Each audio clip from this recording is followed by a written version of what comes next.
Hello, everyone. We are live for episode 38 of the Fitness Business Growth Podcast. I'm here with Iggy. How are you, mate? I'm doing good, man. Doing good. Mate, thank you so much for coming on. Guys, Iggy is a seven-figure fitness business owner, a seven-figure fitness business coach.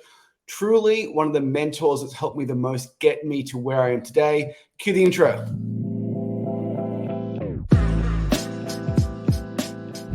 Welcome to the Fitness Business Growth Podcast, a podcast run by gym owners for gym owners. My name is Mitch, and along with Jamie, we are your hosts, and we will be discussing all the important things that you need to run a successful fitness business. From marketing to lead generation to sales to retention to staff and much, much more. So if you are a fitness business owner, then this is for you. We hope you enjoy the following episode, and we will speak with you soon. Iggy, and we're back, mate. How are you? Man, we need to step up our podcast game. I'm like, bro, what? Mate, are we live streaming? Yeah, we're live streaming to my Facebook profile, our Facebook group, our Facebook page. And if we go upgrade, we can go straight to YouTube too. So we're live streaming and you have the intro and you have like the little borders, bro. Like, what is going on? I was inspired. It's funny, mate, because I actually, when I was designing our podcast, I literally looked at Systems by Design podcast, and you guys had the border. We do, but our team did that afterwards. Oh, really, man? Really cool. Well, mate, Iggy, before we get started, reach out to the podcast team and tell them, like, bro, like, what are we doing? Just to build some credibility, mate, if you move your head slightly to left or right, there is an amazing award behind you guys. That is is it 2 comma or 3 comma? It's an 8-figure ClickFunnels award. 2 comma Club X. And what does that mean, Iggy, for the people playing at home? It's for building a business to doing 8 figures, 10 million, over 10 million in sales. As 10 million USD? Yes, sir. Man, that is absolutely amazing. Did you go to Funnel Hacking Live over the weekend? Not this last weekend. I wasn't able to. I really wanted to go because we had a former client, Shane, the coach. Yeah, Shane. Yeah. Getting his 2 comma Club X award at Funnel Hacker Live last week. So man, how does that feel knowing that a person went through your program, i.e. Shane, and has generated over 10 million US dollars? It's amazing. Man, I don't think anyone else in the space can say that. Yeah, not at all. Not at all, man. You know, yeah. Like we've been able to help build a lot of 7-figure online fitness businesses, but like to be able to help somebody build and really, he's like the second brand that we've been able to help take to 8 figures, which is pretty awesome. It just shows like the principles, the systems, the frameworks, all of it really work if you're willing to work it, right? Yeah. I find, mate, it's not the coaching program that makes the man, it's the man that makes the coaching program.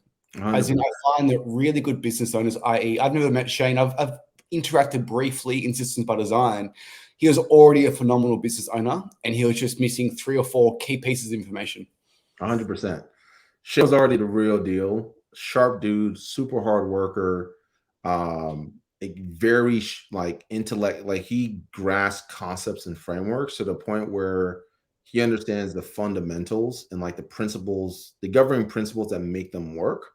Whereas like a lot of people are just focused on copying the methodology.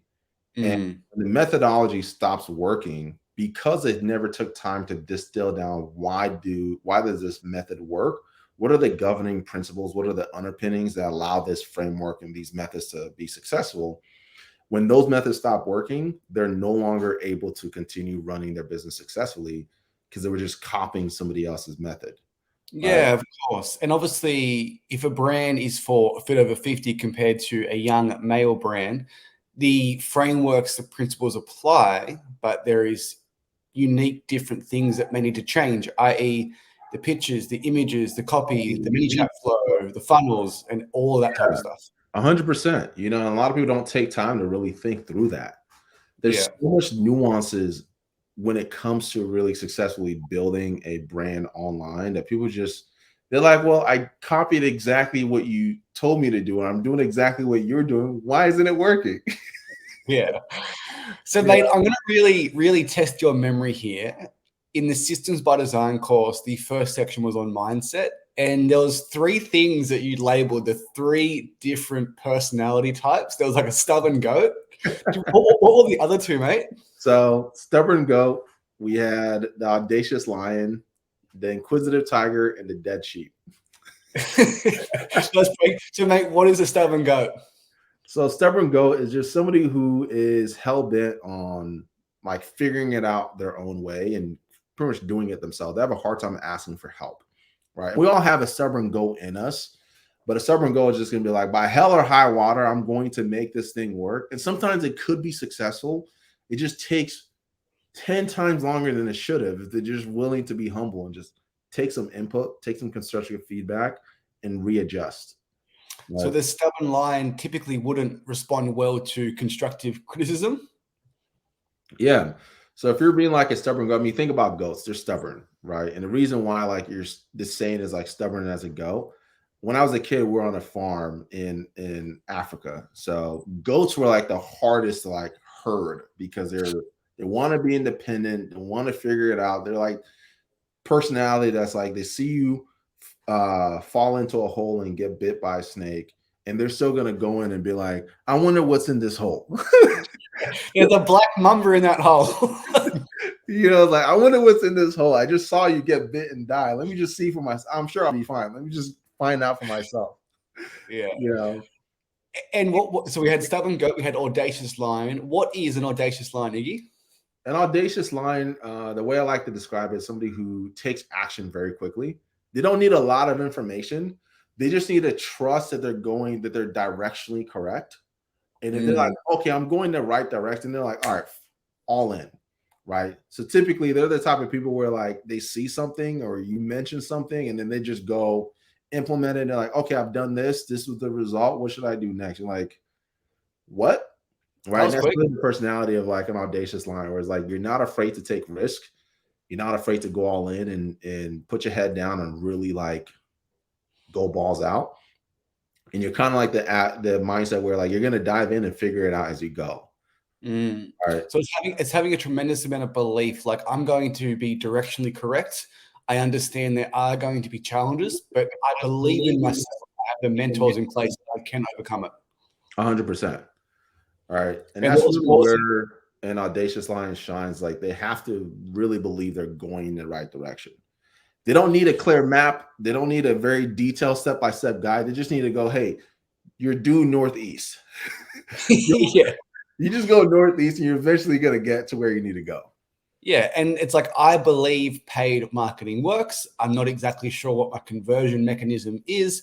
Let's figure it out down the road. 100%. And mate, what were the other two?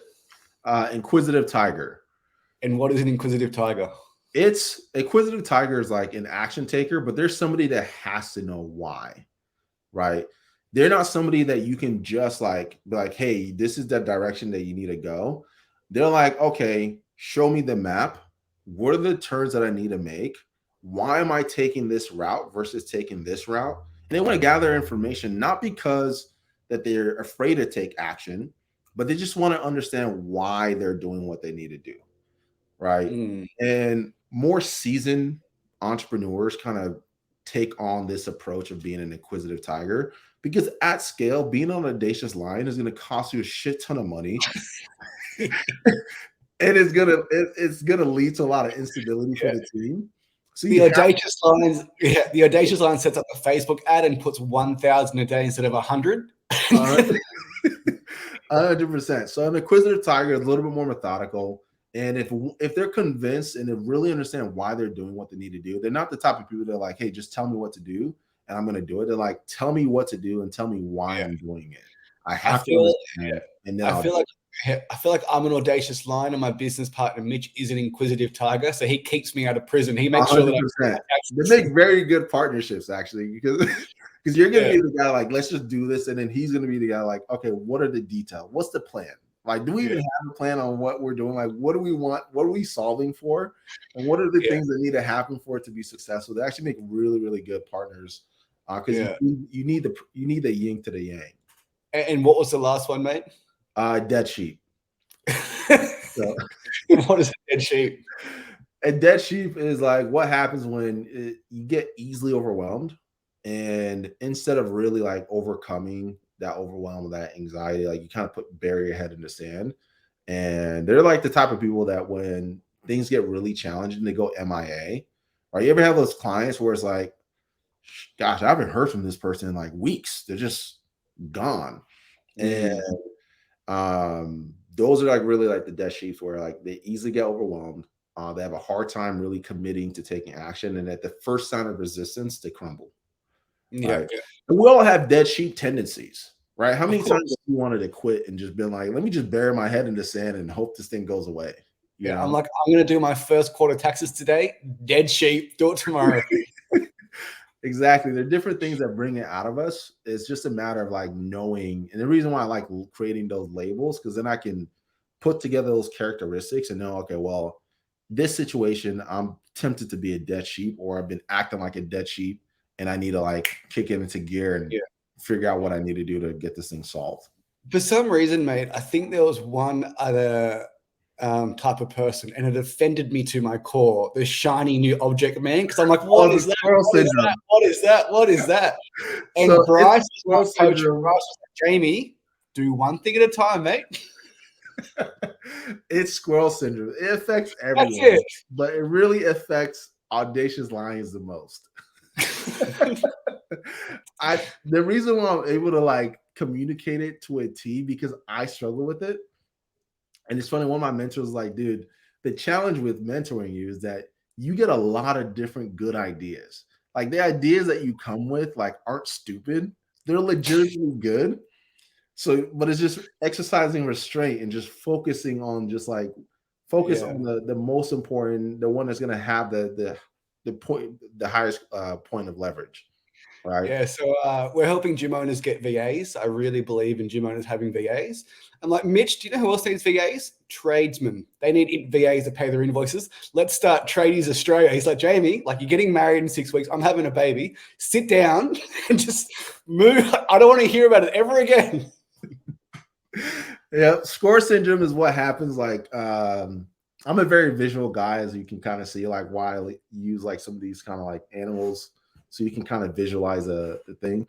Score syndrome comes from the movie called Up. It's a Pixar movie, and a dog that had a device strapped to his chest, and they were on their way to find some destination. They're on the road, and every time it saw a squirrel, it would go, "Ooh, squirrel!" run off the path and just run off randomly into the desert, and then eventually comes back.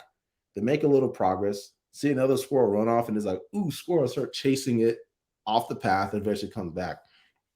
So score syndrome is just one of those things where like you got to watch out for it. All the different animals kind of struggle with it, but audacious lions like really struggle with it, especially since you're so quick to take action. Yeah. I can create a webinar pretty fast, mate. 100%. Like if you don't have somebody kind of keeping you back, before you know it, you've launched like 5 different funnels in a day, and you're like driving traffic to all of them. You've got this extremely like you're spread thin across so many different things that are happening. And the thing about it is like those ideas are good ideas generally. You just don't have the bandwidth to execute on all of them. Yeah, it's something I'm really working on, mate. Like when we last spoke, you inspired me to do Done For You Everything in California. I had a discussion with Mitch and said, Jamie, let's just master Australia first. Let's fix up every inefficiency before you launch an ad in California. And I agree with him. So, man, it's one of the biggest things that I work on every single day because I'm just a very excitable person. Yeah. And it makes for being a great, like, it makes for being a great CEO. Somebody who's more of like an inquisitive tiger do a great job as like an operator. Because it means you have vision, you're naturally curious, so you explore lots of different rabbit holes, and that's where you get a lot of great ideas. It's like you'll see something like, oh, let me like explore that a little bit, and you're like, oh, wow, that's pretty interesting. I wonder if I can apply it to this. A lot of the frameworks that I used to grow my online fitness business initially, all of it, like the most successful funnel that I ran, I got that idea from a completely different source. Well, mate, I'd love to learn about your journey. So you launched an online fitness brand called Try 180, but before you went online, were you an in-person PT, or how did you originally get into the fitness industry? Yeah, I was an in-person PT. I got my certification in 2012. Um, Started working as a personal trainer at a university. It was a great experience. They essentially did all like your promotion. I was like a mini celebrity on campus, where I got to train the professors, I got to train the athletes, make great money doing it, but I never learned how to actually run a business as a personal trainer, right? So I ended up going on like a mission trip for like 2 or 3 years. I was in Nigeria, I was in Africa, I took a hiatus, I was gone for a little bit, and then came back around like 2016, 2017, and started working as a trainer again. But this time would be my first time trying to run it as a business, and it was very, very So difficult. were you at a big box club, like a 24, like what, LA Fitness or something, Yeah. or Planet Fitness? So I essentially started at an LA Fitness, and then I met somebody online who was doing like $350,000 a year as an in-person trainer. I Wow. was in New York at the time, and he was in New Jersey, right? So I reached out to the guy on Facebook. His name was Gary. Solid dude. I learned so much from this guy. So I reached out to him on Facebook. I go to him in New Jersey. I go about like, I think it's like a 2-hour trip for me to go meet with the guy and have lunch with him. And I was like, dude, let me see your book of business. Like you're saying, he's telling me he's making this much money. I'm like, dude, let me see your book of business.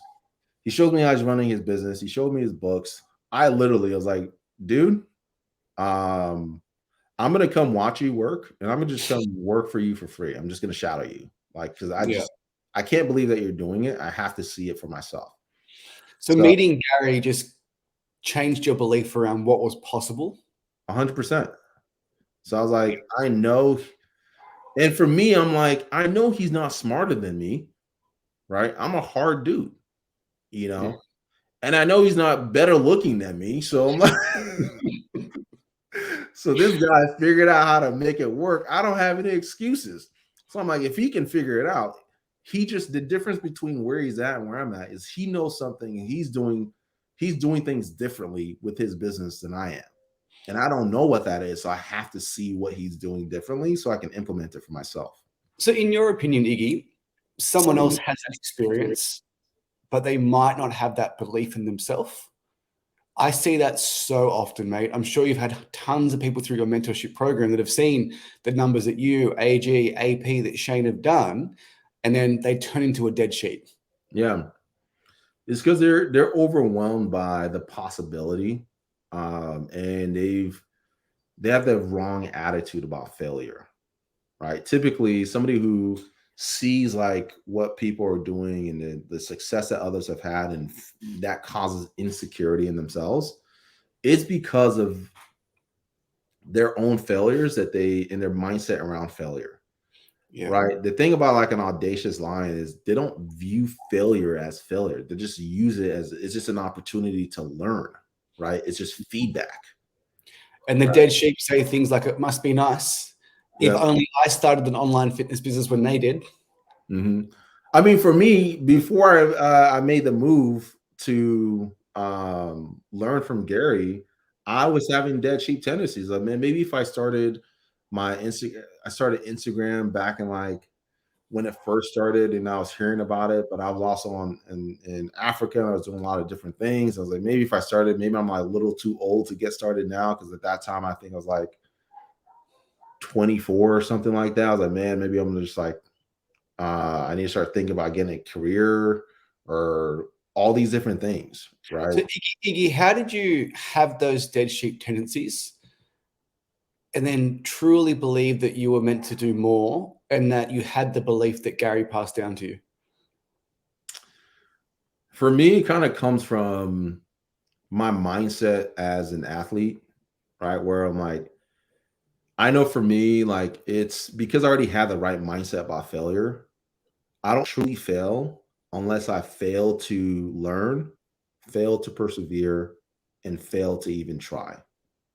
Mm. So for me, I'm like, if I tried and it didn't work out the way that I wanted to, at least I tried. And then I'm like, okay, well, what did I learn from this? So now not only did I try, but then I learned, and I'm like, okay, well, did I give it my all? Did I set a reasonable time frame for which I was going to measure not whether this was going to be a success? Yeah. I learned, and I changed it from there. And so for me, it was just like I got over the fear of failure through just kind of reframing how I looked at it and how I approach it, and even looking at it like it's not failure unless I'm afraid to start, and I just don't start.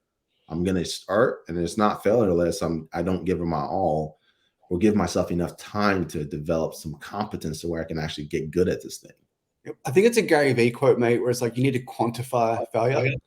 Obviously, getting a girl pregnant when you're 18 is a big failure, life-changing thing. But running a Facebook ad that didn't work, it means nothing. Like 100%. people think that's failing and the Facebook ad's failing, when like they're two completely different things. And I know that's an extreme analogy, but like there is no such thing as failure in business if you just keep persisting and keep trying. Yeah, 100%. And so for me, like getting to that point where I started looking around. I was like, well, this is what I would like the income that I want to be able to make as a trainer. And I was like, are there other people who are making that or more? Right. And so I started looking around for other people who are doing that. And I found, I mean, no shortage of people who are like doing really, really well as a personal trainer. Right. And I was like, well, do I have to be a celebrity trainer in order to kind of make that kind of money? And I found examples of people who weren't celebrity trainers making that kind of money. I was like, oh, well, there are people doing it. So that was the fallacy, right? Like if you're on Instagram early, you got to 100,000 followers quickly. Only they were able to be successful, and that is a fallacy. Yep, 100%. So for me, like when I found examples of people successfully doing it without those excuses that I was trying to hide behind to make myself feel better, ultimately, I was like, you know what? There's no excuse. There are people doing it who, one, aren't in as good a shape of me, right? Don't even have their personal training certificate. They're not celebrity trainers. So there's no excuse, right? Yeah. And that mindset of like, why can't I do it? And the majority of fit pros have the mindset of like, I can't do that. Yeah. It's like, and it's really the attitude change was like, if you really believe in the thing that you do, you really believe you can change lives, and believe that you have what it takes to actually have a true transformational impact in the lives of others, then the question is like you're doing yourself a disservice and doing the world a disservice, but not actually going after it and doing what to actually do it. And this should make you feel terrible. There are a lot of horrible coaches with massive online fitness businesses. And if you, like Iggy said, have the skills, the knowledge to truly change lives, and it is your moral obligation to help those people, and potentially there's 3 or 4 skills you haven't got, which is preventing you from doing that. And then you say things like, oh, if only I had the following, if only I started, then it must be nice for Iggy. Yeah. It's just a cop-out. Right. And so for me, I looked for somebody nearby who was doing well. And when I found him, I was blown away. Like he didn't look the way that I thought he would look. His demeanor was he was very helpful. You know, I thought it'd be like standoffish. He's successful. He probably wouldn't want to have anything to do with me. And then he responds to my Facebook message. And then we meet up for lunch. He shows me his book of business. And I'm like, dude, I'm just telling you right now, I'm going to show up at the gym tomorrow and I'm going to work for you for free. I'm just going to start shadowing. And then he eventually let me move into his garage. And I ended up moving into his garage the next day. You went all in, mate. Audacious lion. Audacious lion. My brother thought I was crazy, but I ended up going to move with the guy. And then after about 60 days of shadowing him, I started to do more training sessions in a week than I did in like a month as a trainer. Right. And I got to a point where I was doing about 100 personal training sessions per week within 3 months of working with the guy. Okay. You know, for me, that was like definitely a belief breaker, seeing how he operated. He really didn't even know why what he did worked so well. He just like, this is just how I do it. This is like what makes sense. He didn't have anything documented. So as I was watching him, I was documenting the hell out of everything he was doing because I saw all the patterns. Right? Mm. I'm like, why do you do this? Well, like, why do you take your clients into this part of the gym every single time to warm up? And he had kind of mapped out the entire gym in a way where clients come in, they come out, they go through their training sessions, and by the time they're done, it's like it made this kind of like full circuit to maximize efficiency of like how many sessions he can have and how many people he can train at a time. And he didn't even know he was doing it that way, just because just the way his mind worked. But I Yeah. took to like make notes of all these little nuances of like what he was doing and was able to replicate it pretty quickly, and get to a point where I got to a point where I was making more money than him faster than he even got there. It took him years to build his business to that point, but I was doing 100 sessions a week after like 90 days of shadowing him.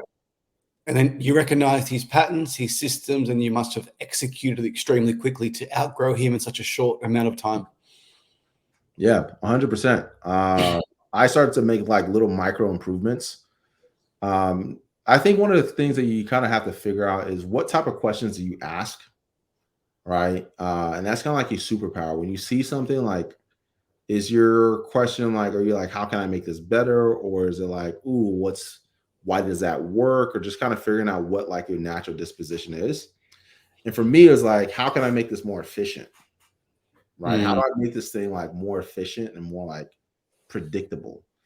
Right. And that's kind of what I took with this process, documented it, made it super like efficient, trained other trainers underneath me on it to a point where I was able to kind of semi be out of the gym.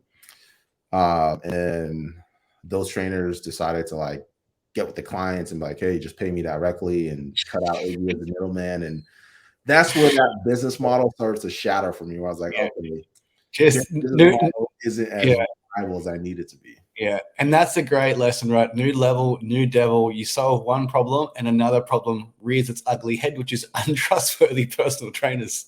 100%. So, mate, I want to transition into really successful in-person training, 100 sessions a week, people working under you. At what point did you realize that, like, hey, I can make this better, and there's a whole world of online that I'd like to discover?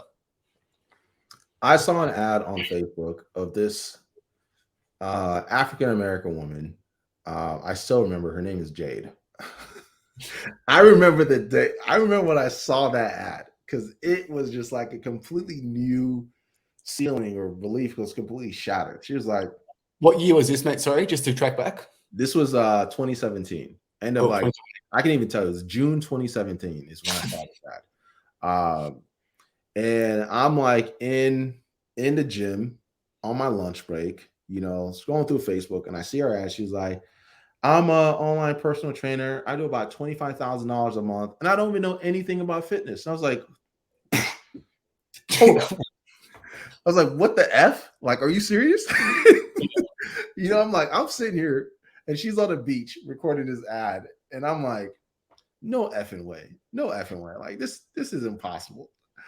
And then I go and click on the ad. And I saw like this webinar and start seeing all these different testimonials of people who were like, they don't know anything about fitness and they're just in good shape and they're starting to train people online and making all this money. I'm like, are you kidding me? I'm like, you have people out here. I mean, I put time into studying nutrition, exercise science. I studied kinesiology. I put time into really understanding how to transform people's lives and got really good at it. And here are these people making just as much as I am, working at a fraction of the time with no effort into really building their expertise. These people are scam artists. Like, have to go through that process again. I was like, okay. Yeah, that's the dead sheep tendency. I'm better than them. They don't deserve their success. Yeah, so I was like, okay, all right, well, I can be stubborn and continue just like and be like, you know what, this fake, it's not true. I'm just gonna continue doing what I'm doing. Or I can be like, you know what, they know something that I don't know because I'm working very hard and they're making just as much and more money than me. And so I got to figure out what that difference is. What is that delta? What do they know? And what are they doing that I'm not doing? They don't know more about fitness than I do. And again, I'm like, they're not better looking than me and they're not smarter than me. Like, what's my excuse? Yeah. Like, they know something I don't know. And it was always the information that was just like the gap between where I want to be and where I was now. Right. So it was like, I have to be willing to go out and get that information. So ended up attending their live in-person workshop, spent like $500 to attend there. And I sat down in there and got a list of everything. They made an awesome sales pitch. And I was kind of sold on the opportunity of like the online fitness business model. Right. And that's where that bug started, where like, I got to figure out how to get this thing working. I just want to jump in for a second, Iggy. Like, that was 2017. It's 6 years later, and behind you is a $10 million USD ClickFunnels award. So it just shows how fast things can change. If you have a right mindset, work hard, you want to help people, and you are genuinely curious about, well, hang on, like there's something that I don't know here, I have to learn. Yeah, anyone who's more successful than you, they're allotting their time differently, right? They know something you don't know, and they're doing things that you're not doing, right? And so for me, rather than getting an ego about it and getting prideful and trying to make excuses for why I'm not where I want to be, I changed that from being like getting prideful and having an ego to becoming curious, right? I'm like, what are they doing differently than what I'm doing? Right? How are they implementing? What are they doing on a day-to-day? Like, what are they doing differently? And I just become curious, and you get that childlike curiosity, and put yourself in a position where like they're doing something better than me. And it's just a cold hard truth. They're ahead. I gotta figure it out. And what was that thing that they were doing better? Honestly, once I kind of got in, the main thing was they figured out how to get their message in front of their audience, and they figured out how to turn that attention that they got into paying customers, right? But online, which required a lot of different skills to actually execute properly. And so when I got into that first mentorship, it was rough, right? Because when it comes to learning, I'm very much more of like an inquisitive tiger, where I'm like, I have to be able to see how it all kind of fits together so I can like execute it in a way that makes sense. And the way that first mentorship was kind of set up, I just had a really hard time learning, kind of grasping what they were trying to communicate, because it just felt like it was all over the place. Okay. Right? But what I got from that mentorship was they had a list of softwares that they recommended that you can use to teach people online or train people online. And it was 20 different softwares. And at the bottom of that list was PT Distinction, which is funny because I went through every single one of them. I was like, none of these can do what I envision I want to be able to do for my clients. Right. And that's kind of what was holding me back from really implementing their marketing strategy. Right. It was so really unpacking your training philosophy and putting it into an app so clients could get results with you not having to be there for those 60 minutes. Yeah. And that's for me is like, and that's why like inside of Systems by Design, when we launched that, one of the first things that I would have people do is put together a checklist of like, what does your program step-by-step need to look like? What are you going to be doing for these people? Because for me, I had a hard time marketing because I couldn't get that out of my head. I couldn't visually see like, how am I going to get these people results? What are the things that I need to do for them to actually get them results? And I felt like an imposter when I tried to market the program. And so none of their marketing or organic strategy was working for me, mainly because I just couldn't show up the way that I needed to. And it wasn't until I actually took time and took what I was doing in person, translated it into like a simple checklist online. Okay, when I bring a client on, these are going to be the things that I do for them, and translate that into like an app. Then I was like, okay, I got it. I know how I'm going to transform this person's life and take what I know I'm typically doing in person and translate it into like a simple online interface that I can use to get them results. So you had the confidence that you could deliver a result online. You're no longer feeling like an imposter. What took you to a seven-figure trainer, and how did you, I guess, embrace paid traffic and paid acquisition? Honestly, it's kind of like there's lots of different steps. So I got my first client, my first online client, by closing them in person. Right? I was at a gym in my apartment complex, and he happened to be in the gym at the same time. I was like, dude, you're huge. And we started talking, and he was like, I'm trying to get into shape. And I kind of took him through like my in-person sales process, but only this time I sold him on an online program for $1,200 and never. And that right there, another belief broken. Yeah, I never saw him again. He paid every single month. And the last time I saw him after that point was we did a Zoom call, and he's like, dude, check me out. I took his shirt off. He has a six-pack. He was 58 years old.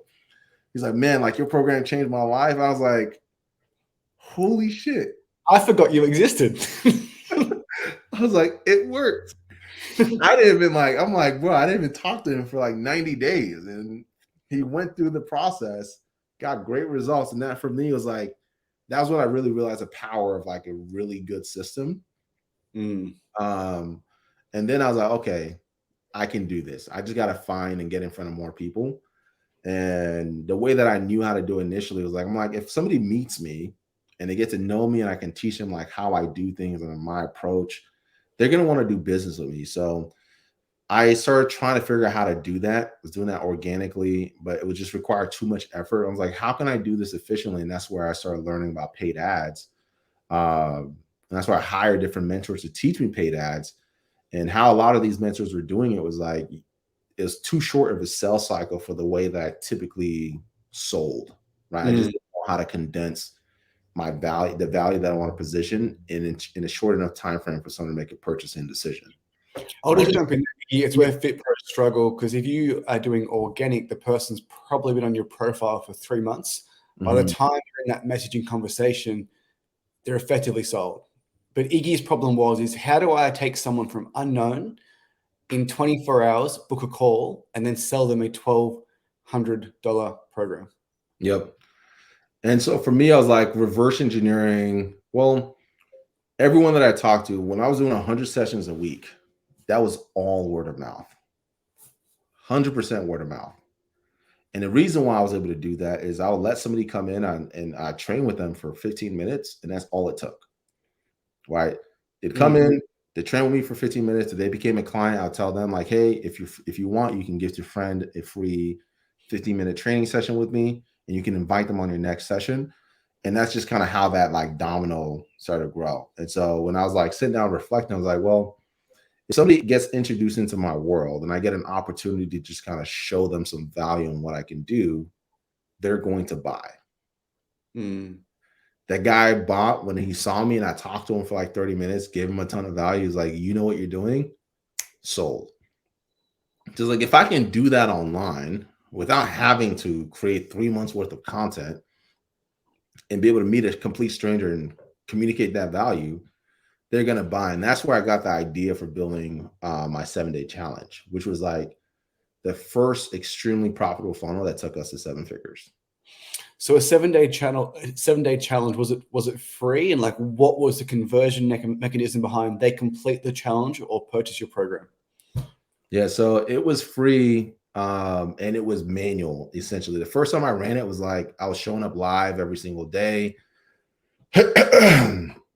for 7 days. And then on like day 3, I'd have them schedule a consultation with me and I'll take them through the sales process and I'll close them.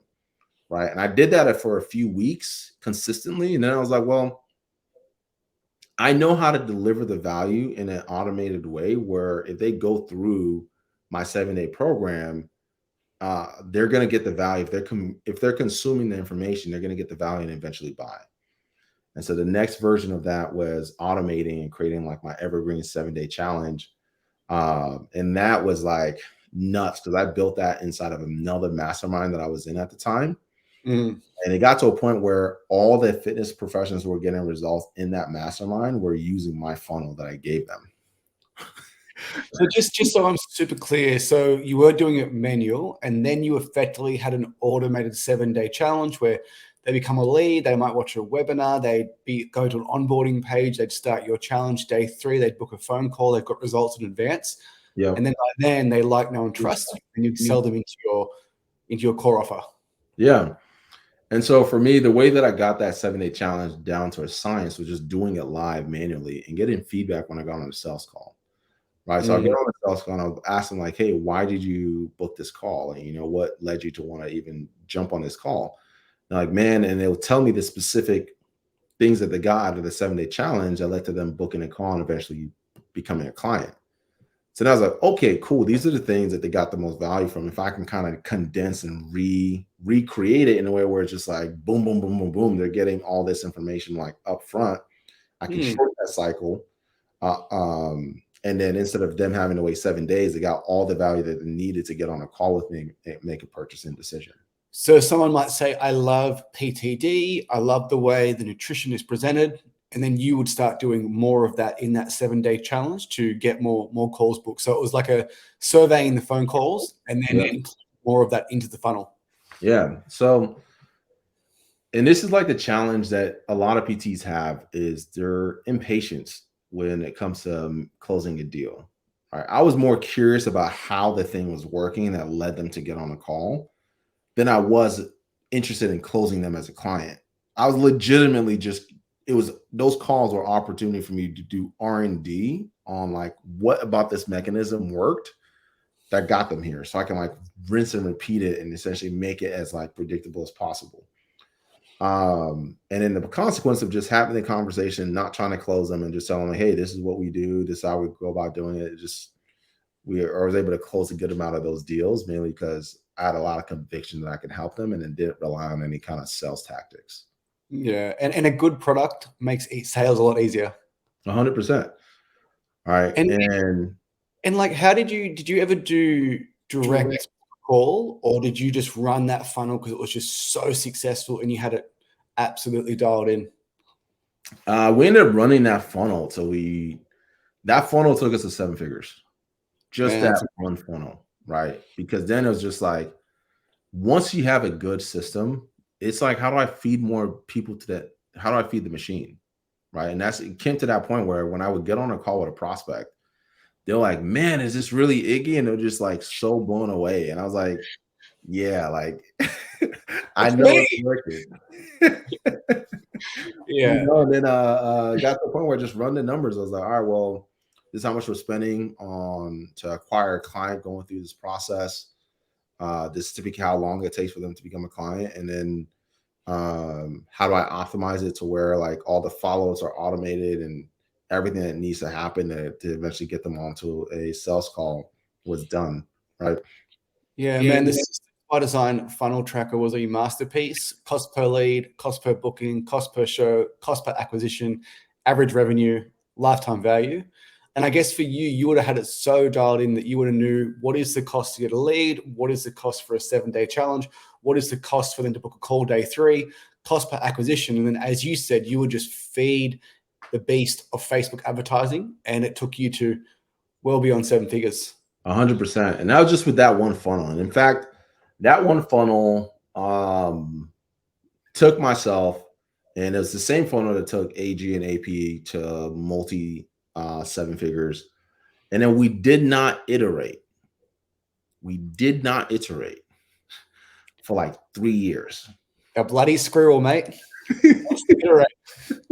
We did not iterate for like 3 years. It was just more, better, repeat, more, better, repeat, more, better, repeat. Like, how do we do more of the thing? How do we do it better?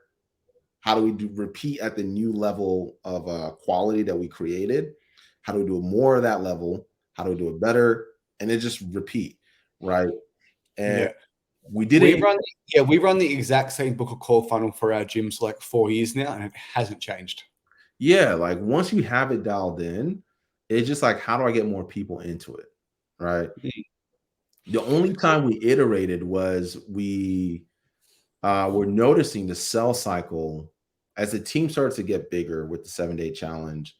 The sell cycle was taking longer, and it was causing cash flow constraint. Like, we're spending so much money on ads that we're like, how can we like get this shorter, right? And that's where we kind of like stumbled across the straight to application funnel, right? And that was the funnel that really like took everything to that next level. And that's a funnel that's produced over 10 million, right? That straight to application was a game changer. Say that number again, mate. So that's the funnel that's done over like 10 million. The straight to application. It's produced over probably like at this point over well over 40 million across all the different clients that we've taught that funnel to. Yeah, so it is to a ManyChat flow, to a landing page, to an application, to a book a call, to a transfer of trust page with the world's best video sales that I've ever seen, to a book a call, to an amazing nurture sequence before the phone call, and then you're closing them straight into a 26-week program. And it is just, I've seen it, it's magic. Yeah, it's but that idea came from the Evergreen 7-day challenge, right? Whereas like we just changed where we're positioning that frame. Instead of it being like on the front end, that sequence was off the back of like them submitting an application and booking calls, so that we can provide enough value for them to show up with the call with an intent to move forward. Right. So, mate, you had a very successful online fitness business. How did you meet AG and AP, and what led you, I guess, like, when did you realize that, wow, like I'm onto something here? When did you meet AG and AP? And I guess, when did you launch Systems by Design? We met in that mastermind, in the second, I think it was like third mastermind that I was in. That was the mastermind where I gave everyone my free 7-day challenge. Right. Right. And AG was in that mastermind. And when he saw the 7-day challenge funnel, AG is a sharp dude. The dude is a marketing genius when it comes to like just fitness businesses and in general. So when he saw it, he like completely took it to the next level. And he was doing numbers with that funnel that I was like, bro, like what the F are you, like, where did you come from?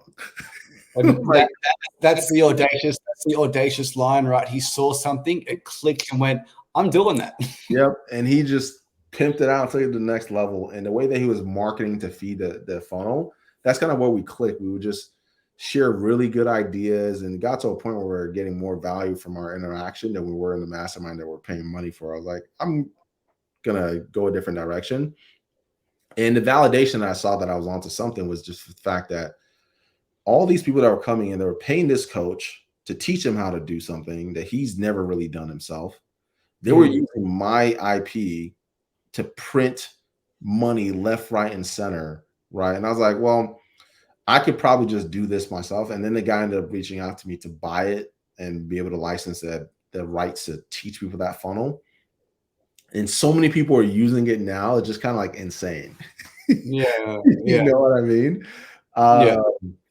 And so for me, I was like, I'm on to something, and I think we can scale this out. And before I launched my online fitness business, I was like, the vision for me was like, I want to get a working business model, get people underneath me, and teach them that model so that it can kind of be like a mini franchise, and then I can like expand how big I can build the business.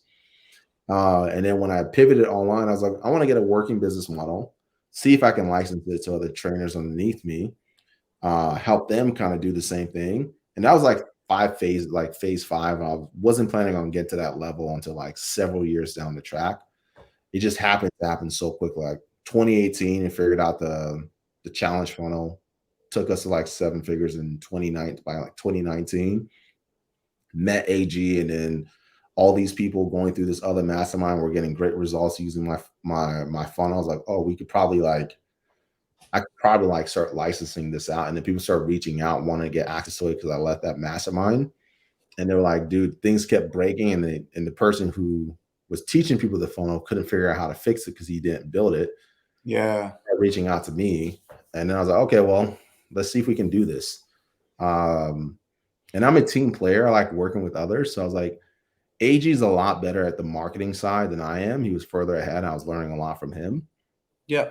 I was better at the systems, and a lot of their systems and stuff like that they got from me.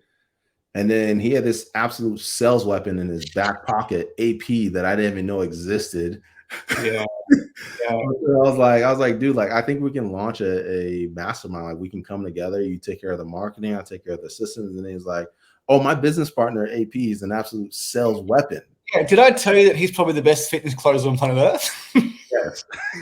I was like, really? He's like, yeah, he's the one that does all of our sales. I was like, you sneaky mother effer. You're Yeah. feeding all these leads to this absolute legend of a sales professional. No wonder Yeah. your laughs around me because I didn't have that on the back end. I've Right? said this many, many times, but joining Systems by Design was the most pivotal point in my and Mitch's career. Number one, when I met you three, like so many beliefs were shattered. I used to see AG spreadsheets, and then the dead sheep's like, what the fuck is that? Yeah. That was it, like, because it is such an outrageous number. Yeah. And then I got further and further into it. I have a good friend in Australia called James Kent, really successful online coach. And he said, mate, that spreadsheet's the real deal. And I went, all right, I'm going to join Systems by Design. And as I went through the course, it was just like truly amazing. Just the absolute cocktail of the perfect skills of marketing, systems, and sales. And without one of those three pieces, it always falls over. 100%. And that's the reason why I wanted to partner with them because I knew AG can get the marketing covered. I had the systems covered, and then AP had the sales processes dialed in, right? And that's where like it became. I mean, the process is there. I mean, we're like on second to none, right? Um, and the nice thing about it, though, but the challenge where that came through, the unintended consequence was running ads in the regions that we had brands that we owned became very expensive because our clients were doing so well, starting to drive up lead costs. Yeah. How many clients have been sold into a 26-week program responsible due to AG's marketing, your systems, and AP's amazing sales script? Yeah, it's ridiculous. So Yeah. that was an unintended consequence where like those brands really started to feel the heat, but it was good because it forced the team to innovate, to level up, to just get better and better. But it became very like it starts to take a lot more time and attention just to continue to keep up in those brands. Mm.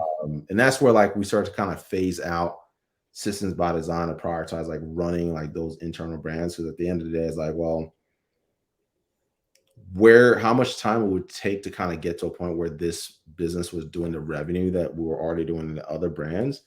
Yeah, of You course. have to take it'd be a massive risk pulling back from those to kind of continue to run this thing. It was more like the position in the marketplace is like, hey, we're already successfully running our own business, online fitness businesses. We don't need your business. So if you want to sign up, great, but we don't need you. Yeah. And Right? that is literally why I signed up with Systems by Design. It was so undeniable that you, AG, and AP were the real deal. And it's why we've kind of started fitness business consulting, because I've had gyms for 8 years. Like, I know how to run a gym. 100%. Once you put enough reps under the bar, you've actually gotten good at the thing. There's just so much nuances that you get to see in a gym that if I tried to come in and try and teach you how to build a gym without doing it myself, like you're gonna run circles around me because you know the business model, you know the nuances, you know what works, you know what doesn't work, and you know Yeah. how to identify constraints a lot faster than I do.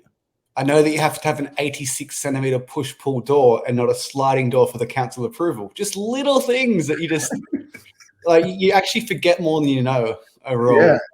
But mate, I got the Systems by Design mastermind, but then I got an even better mastermind working with AP and AG inside their business and watching how they operate, 8-figure CEOs.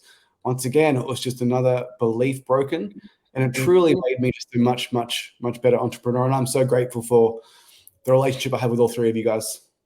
Yeah, I mean, you're doing some pretty incredible things, man. I think there's been the thing that I'm most proud of as far as like what kind of came out of Systems by Design is one, some of the awesome coaching programs that some of our clients have started that just like are doing really great things like you. And we have a few other clients that have gone off to do really well in their own business or even take those principles and apply it to completely different business. We have a client who had took the same principles, applied it to a solar business that he started, and he just kind of blown that up, which is like really, really cool. But the different ways that people have applied it into their own lives and started to have bigger impacts in the lives of others is like the thing I'm most proud of as far as that goes. Yeah, cool. Well, mate, I've heard all about your new AI robot. Bryce has been telling me about Iggy's doing this new thing. You've got to find out about it. We book hundreds of appointments per week. So, Iggy, how did you come to this next phase of business of creating an AI robot? How are you developing it? And how do you see it fitting inside not just fitness businesses, but just coaching businesses and service-based businesses? Yeah, I mean, the idea for it came from an extremely failed experiment of trying to do messaging for clients, right? Because I mean, I went through and looked at like what are the differences between the clients who were doing really well and those who struggled, right? Number one was the ones who did well, like branding. They were able to get their branding right, their messaging was great, and they were able to turn the leads into sales appointments at scale and convert those leads consistently, right? That was exactly my journey, mate. We had so many leads, so many messages. We got to a point where I would have had to have hired an entire messaging department and trained them up. And that's where I struggled the most, to be honest, because I was just in the DMs and I was missing DMs on sales calls, doing onboarding calls, and I could not keep up with the amount of leads I was getting. Yeah, and that's where the idea for hiring VAs and helping our clients, like doing the messaging for our clients, we're like, well, because we've done it so well and we've managed like a pretty big team, like why don't we like offer it to do it for clients? And I don't think anyone who that service was offered to said no, right? So it was like a real pain point that we're like, okay, this works, but then they actually delivering on that service was an administrative nightmare that I would not wish on my worst enemy. It was brutal, right? Yeah. Trying to train people on so many different messaging processes on so many different pages, like it was just like insane trying to get all those like things mapped out. The 9-level messaging script, it's amazing. Yeah. I've got something similar for our Done for Everything service, and it's still today like the biggest pain point for myself. Yeah, it's like trying to get, that was like where the sticking point was. Shane was able to scale quickly because this dude was phenomenal at recruiting and training VAs to do the messaging for him.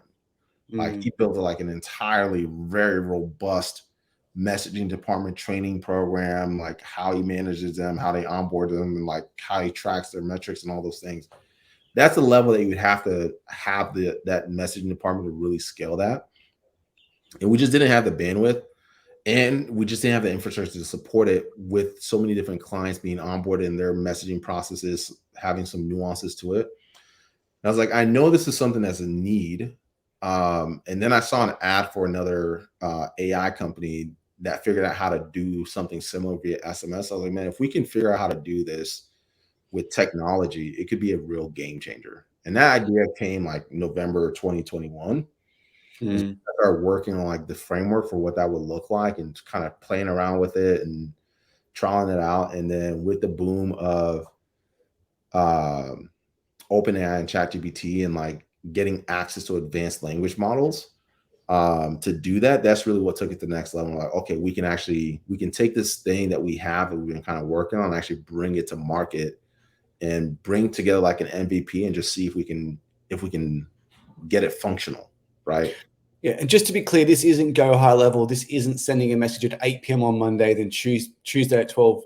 This is like an intelligent conversation going back and forth with a prospect. Iggy, can you give me an example of like a weight loss one? So weight loss lead opts in, they get to the end of the flow and it asks them like, hey, what is your goal? And the prospect replies, I want to lose 20 pounds. Like what level of conversation is the AI capable of having? It's capable of having a really good conversation, right? And however well we can train it, that's how well the conversation is. The prospect can say, yeah, I want to lose 20 pounds. Like, okay, thank you so much, Jamie, so I see you want to lose 20 pounds. You know, what do you feel like has been the main challenge with reaching that goal? Like, I'm really struggling with like my nutrition, my diet. I just feel like I'm tired all the time. I was like, got it, you know. Struggling with nutrition and feeling tired and sluggish can really be frustrating, and you're definitely not alone, right? So it's like intuitively taking what they're saying and kind of recapping it, showing like it's actively listening, and then taking them through the entire messaging script without, and it's not like a chat bot where like, if the person says this, send this. It's just like, hey, this is our script, right? And it can intuitively take somebody through the messaging process and get them booked in, and we can give it feedback on how well it's doing. We can tweak it, train it, and make the micro improvements to improve how many people it's taking through that entire process and getting onto the calendar. So you've got this intelligent language model, and the more data you feed it, the more conversation it has, the better the AI actually gets at responding. 100%. And we found like about 1,000 inputs is where it really starts to like fine tune and get really dialed in.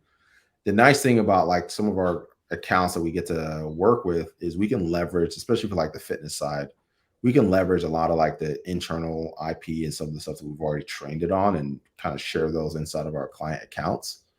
And it's been awesome to watch, man. Like the conversation that it has, sometimes I'm like, wow, like this is that just like blows me away, you know. But the goal was, if we can reduce how many VAs you needed to scale your business, then you'd have way more leverage and you'd have a business model that you actually enjoyed.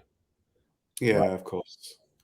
And that's kind of what we've been able to do for a lot of our clients. Like the Fit Pros that are using it actively is just like, we look into their Slack channel. If they're generating leads, it's just like nothing but like bookings just coming through, and that's just happening without them having to send a single message, do any follow-ups.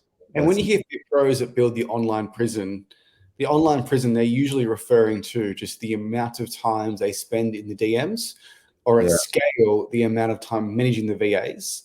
And they're humans, they make mistakes. There has to be also like accountability and processes to check that the right messages are being sent. And your goal is for Charlie to become that great, that intelligent, that it replaces the need for VAs in the DMs.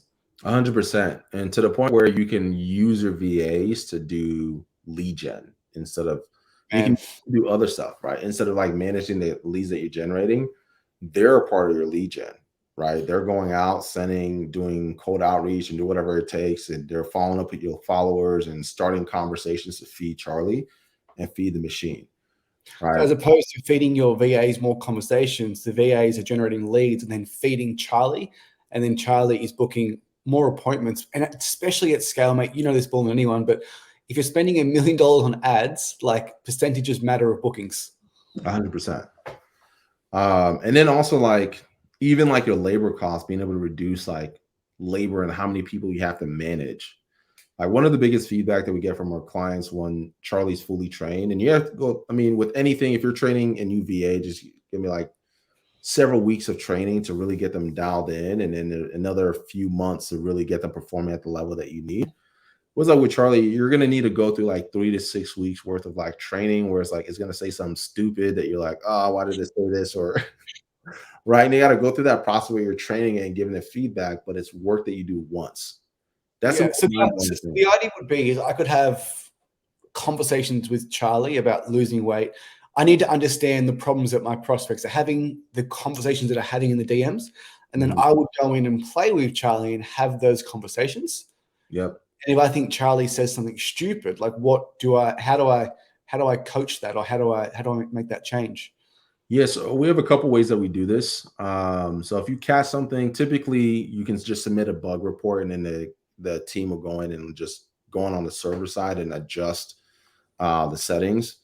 In a couple weeks, we're going to have a way where you can actually go in and just kind of fine tune those things yourself.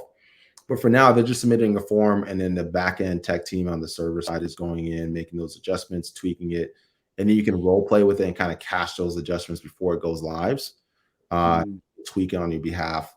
So right now it's we're very involved in the training process until it's like fully dialed in, and then it's out of sight, out of mind. It's just set and forget.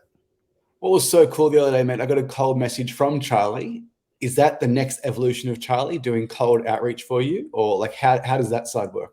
Yeah, so that's what we're working on we're working on building like an outreach integration, like a cold outreach integration. So yeah, that's in the works. That is That is in the works. I saw the funniest shit ever made. I think you posted a screenshot and it was a lady replying, "It's nice to talk to a human being for once."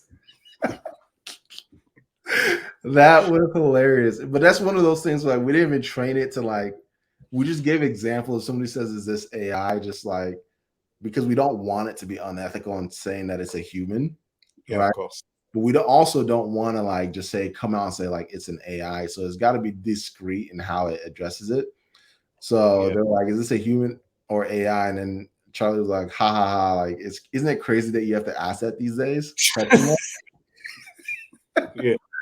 And then the woman was like, "Yeah, okay, I'm glad I'm talking to a human." And Charlie picked the conversation and was like, "Okay, so how long have you been struggling with this goal?" Right? And then got them booked in, and I think they eventually end up signing up. But it's just hilarious, like what it can do once it's like properly trained up. Far out.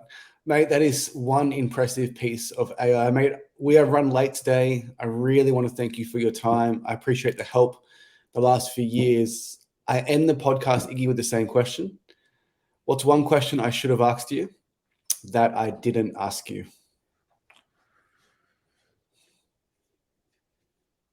That's a good question. I'm going to be stealing that. One question that you should have asked that you didn't ask.